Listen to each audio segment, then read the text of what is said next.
This is a wonderful illustrative example of some pathology that I want to point out. So this was a patient who had a fall from a uh, ladder and had extensive soft tissue injury to the scalp that was demonstrated, as you can see, more posteriorly, both on the right side and the left side. You notice that the patient has some surgical staples here, which are from the correction of the lacerations that the patient had and has active hemorrhage in the scalp.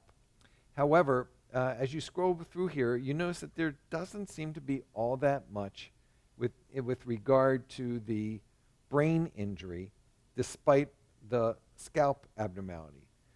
This is a case where you have to be pretty sharp to pick up the abnormality. I'm going to go from the thick sections to the thin sections.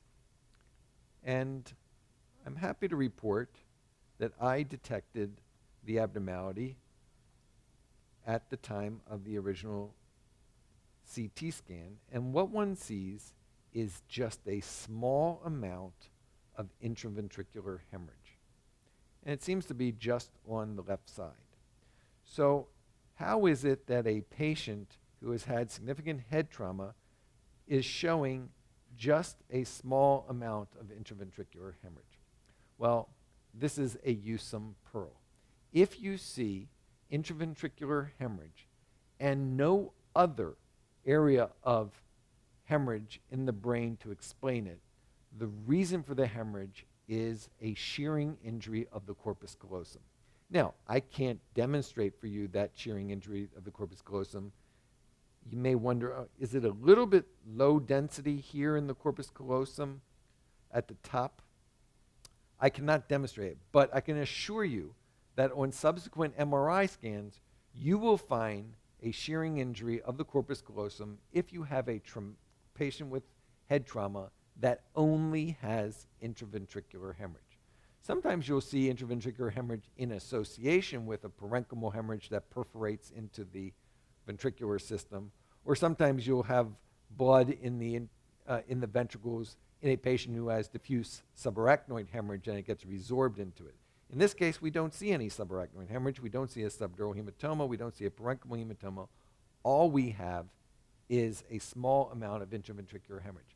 When you see that, order an MRI with susceptibility weighted imaging on this patient. Let's check the MRI. On your MRI scan, you want to look at the susceptibility weighted images. Why is that? Subtle hemorrhage may be missed on fast Spinecco scanning because of the refocusing 180-degree pulses with fast Spinecco imaging that actually leads to decreased sensitivity to blood products. This, although there is motion artifact, this is our patient's susceptibility weighted scan. And what one sees is the hemorrhage that was detected on the CT scan in the ventricle. Not only that, but as we go further superiorly, sure enough, as Dr. Usum predicted, there is this dark signal intensity at the top of the corpus callosum and in the splenium of the corpus callosum. This is deoxyhemoglobin demonstrated on a susceptibility weighted scan within the top of the corpus callosum and splenium of the corpus callosum, identifying this patient as having had a significant shearing injury that tore the largest white matter tract in the brain, the corpus callosum. You also note on the susceptibility weighted scan that there are additional areas of dark signal intensity here at the gray-white matter junction in the right frontal lobe, in the left parietal lobe, in the left occipital lobe, and more superiorly in the frontal lobe, again at the typical locations for a shearing injury, the gray-white junction, which we'll talk about shortly when we talk about rotational injuries and diffuse axonal injury. But my point really was to remember intraventricular hemorrhage, isolated intraventricular hemorrhage in the face of head trauma is due to a tear in the splenium of the corpus callosum until proven otherwise. Recommend MRI.